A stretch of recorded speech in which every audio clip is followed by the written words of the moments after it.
এটা একটা Voltas 1.5 ton AC আছে। এসিটা সার্ভিসের জন্য কল করেছিল, 1 বছর আগে লাগানো হয়েছিল, আমার হাতে ইনস্টল করা হয়েছিল। সার্ভিসের জন্য কল করেছে, তাই সার্ভিস করার জন্য ওপরের কভার খুলে দিচ্ছি। জেট পাম্প সার্ভিস হবে এটা। মেশিনে প্রচণ্ড নোংরা, একদম হাওয়া বেরোচ্ছিল না। তার মধ্যে ইঁদুরে অনেক কিছু কেটে দিয়েছে। সামনের থার্মোকল ড্রেন জ্যাম হয়ে গেছে, জল পড়ছিল, দেয়ালে জলের দাগও দেখা যাচ্ছে। আর ইঁদুরটা কোথা দিয়ে ঢুকেছে সেটাও দেখাচ্ছি। বাড়িতে নাকি অনেক ইঁদুর আছে, মাঝে মধ্যেই কাটার আওয়াজ পায়। এই জায়গাটা দিয়ে, ইনডোরের ওপরের এই যে ফাঁকাটা দিয়ে ঢুকে সব কেটেছে।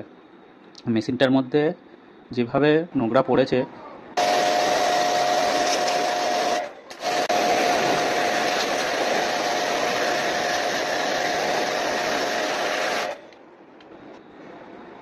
সার্ভিস হয়ে গেছে।